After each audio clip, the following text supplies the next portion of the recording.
Hola amigos y amigas, ¿cómo están? Les doy la bienvenida una vez más a Nutrición al Día, a mi canal de YouTube. Yo soy la doctora Javiera Salvador, soy nutrióloga de adultos y hoy día vamos a hablar de la fibra alimentaria.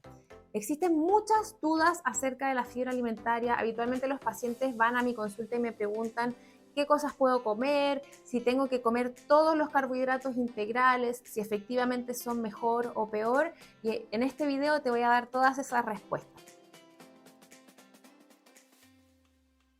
La fibra alimentaria no es más que algunos hidratos de carbono que no son absorbibles por la batería enzimática y los procesos metabólicos de nuestro organismo y que llega al intestino grueso o colon y la fermentan las bacterias que allí viven. Existen principalmente dos tipos de fibra, que es la fibra soluble, que normalmente viene en los vegetales, y la fibra insoluble, que es la que habitualmente viene en los granos, en el arroz, en el trigo, entre otros.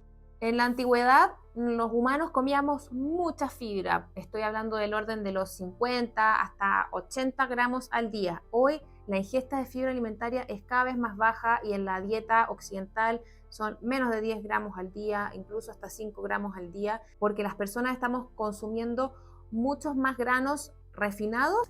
En este esquema vemos un dibujo de un grano integral en el que en un lugar vemos el endoesperma, que es en el fondo lo que está adentro del grano, que corresponde al 80-85% de la semilla en total, y es lo que se va a obtener cuando refinamos el grano y hacemos las harinas refinadas.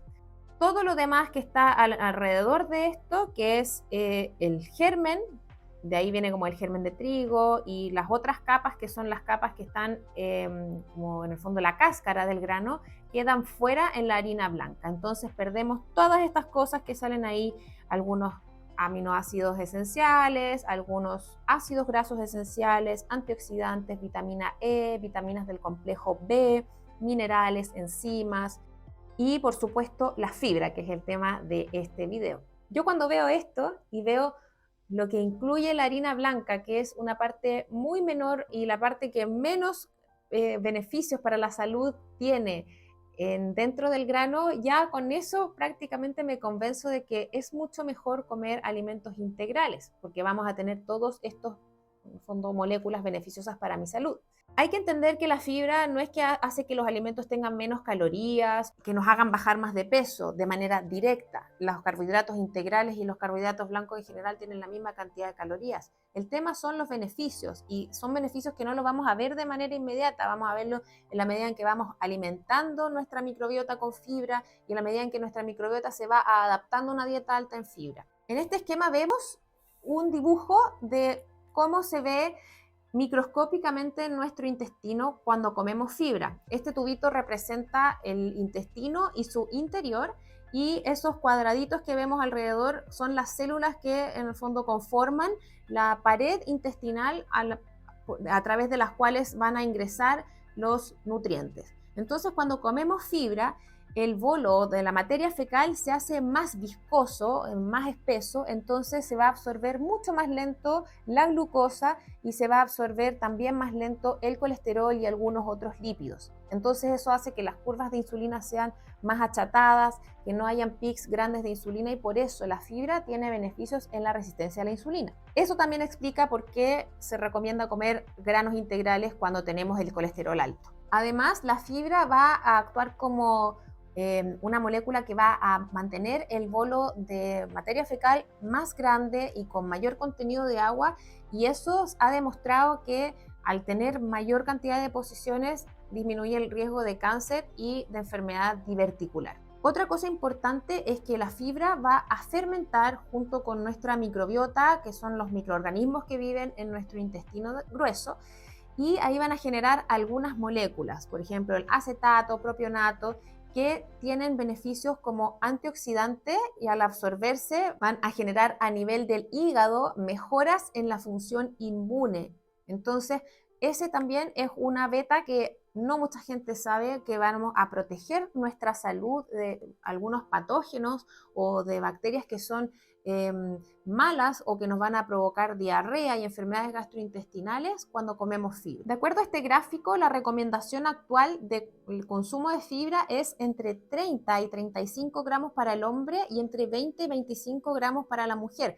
Ahora, el requerimiento también va a variar de acuerdo a persona, de la edad, del nivel de actividad física, del nivel de tolerancia. Hay gente que tolera muy mal la fibra y que vamos a ir incorporando de pequeñas cantidades hasta lograr el requerimiento diario. Pero en el fondo no es tan difícil llegar a estas cantidades. Al final les voy a comentar cuál sería una dieta ideal para lograrlo. Pero también es importante que, y por eso les muestro este gráfico, sepamos que los niños también deben comer fibra y que los niños deben también acostumbrarse al sabor de la avena, del arroz integral y de harinas que no estén tan refinadas. Con respecto al peso, yo les mencionaba que los alimentos con harta fibra o los alimentos con harinas refinadas tienen la misma cantidad de calorías, pero si hacemos un seguimiento a largo plazo, en este gráfico se demostró que las personas que consumían una mayor cantidad de fibra, estamos hablando del orden de los 20 gramos diarios, que ni siquiera alcanza a cubrir tanto el requerimiento diario de fibra, a la larga aumentaban menos de peso. Es un proceso natural que todos a lo largo de la vida vamos aumentando en el peso porque va disminuyendo nuestro nivel de actividad, el metabolismo basal. Entonces, las personas que comían más fibra aumentaban en una curva mucho más lenta el peso a lo largo de los años. Acá vemos otro estudio, otro gráfico, en el que se demostró que a 3 años de seguimiento, las personas que comían una dieta baja en grasa y alta en fibra tenían pérdidas de peso mayores que las personas que hacían una dieta alta en grasa y baja en fibra. Esto se contrapone a algunos estudios de dieta cetogénica. Si no has visto mi video de dieta cetogénica, te lo recomiendo para que lo busques en mi canal. Pero en el fondo, acá el seguimiento es más largo, es de 3 años. Entonces da para pensar si es que en el fondo la dieta cetogénica es una buena estrategia a largo plazo o en realidad hay que guiarse por una dieta que tenga mayor contenido de fibra, hidratos de carbono integrales y más complejos. Acá hay un esquema que salió en un estudio y que se ha replicado en muchísimos estudios, pero que es algo que me sorprendió en realidad, porque la ingesta de fibra se ha demostrado que disminuye la cantidad de personas que sufren depresión cuando se consume en la cantidad apropiada y que cuando tienen depresión disminuye los síntomas de esta. Existen muchos mecanismos a través de los cuales la fibra en el fondo mantiene nuestra microbiota feliz, por así decirlo. Entonces eso hace que algunos procesos bioquímicos a nivel intestinal, a nivel hepático y al fermentar este tipo de carbohidrato que es la fibra, que van a generar menores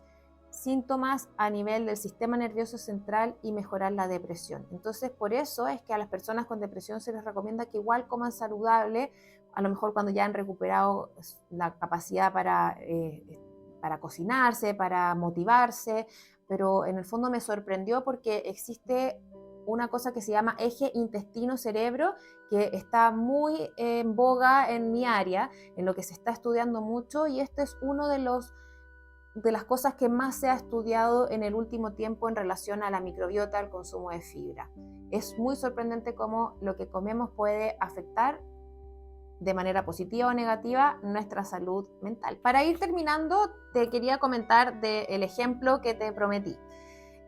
No es tan difícil llegar a los requerimientos diarios de fibra, tampoco es que tenemos que comer grandes cantidades de hidratos de carbono, pero por ejemplo, para llegar a 30 gramos de fibra al día, si en la mañana te comes media taza de avena con leche o con agua o como lo quieras preparar, eso contiene 4 gramos de fibra.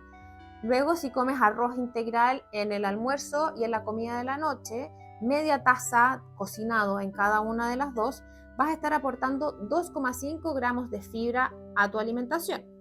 Si te comes 2 frutas al día, vas a estar aportando otros 10 gramos de fibra, y si comes 3 porciones de verduras diferentes, vas a estar aportando alrededor de 15 gramos, va a depender del tipo de verdura que elijas. Ahí está esta típica recomendación del 5 al día de porciones entre frutas y verduras, entre en el fondo 2 frutas y 3 porciones de verdura, que van a ayudar a llegar a esos requerimientos de fibra diario y además tienen todas estas vitaminas y micronutrientes. Entonces, al sumar todo, vamos a llegar a esos 30 gramos al día con 3 comidas, 2 colaciones y sin comer en grandes cantidades. Estamos hablando de media taza de arroz en cada una de las comidas. Si tus requerimientos son más altos porque tienes un metabolismo basal más alto, entonces a lo mejor va a ser más y vas a comer más.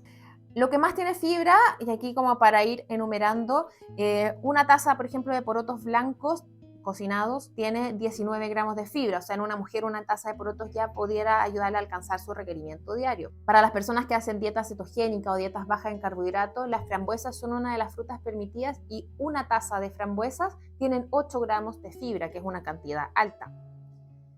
Otras legumbres como los porotos negros o las lentejas por taza cocinado tienen 15 gramos de hidratos tienen 15 gramos de fibra.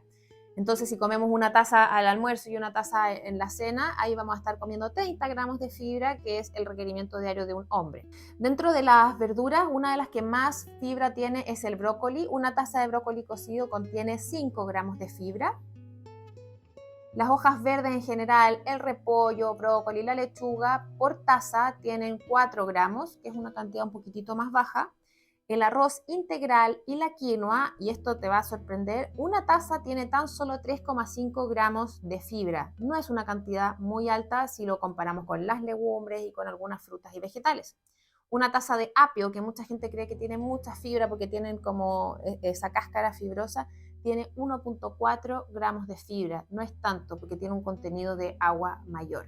Entonces, mezclando alimentos y comiendo carbohidratos en 2 o 3 tiempos de comida que sean integrales, comiendo legumbres 2 veces a la semana por lo menos, incluyendo las 5 al día entre frutas, verduras y vegetales, vamos a obtener nuestra cantidad diaria de fibra y todos los beneficios en relación al peso, a la depresión, resistencia a la insulina, menos riesgos de cánceres. Así que anímate a incluir fibra en tu alimentación.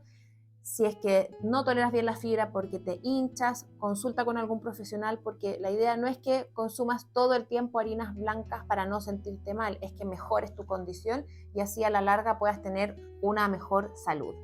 Espero que les haya quedado claro. Este tema a mí me apasiona y me encanta, y creo que el ejemplo y dar como el tip para que todos podamos seguir una alimentación alta en fibra es muy importante para que lo puedas replicar para ti, tu familia y ojalá también en los niños que consumen muchos procesados y muchas harinas refinadas y después ya es muy difícil inculcarles que comer fibra es algo bueno y es saludable. Que tengan un excelente día. No olvides suscribirte a mi canal y también seguirnos en nuestro Instagram. Nos vemos en otra oportunidad. Chao.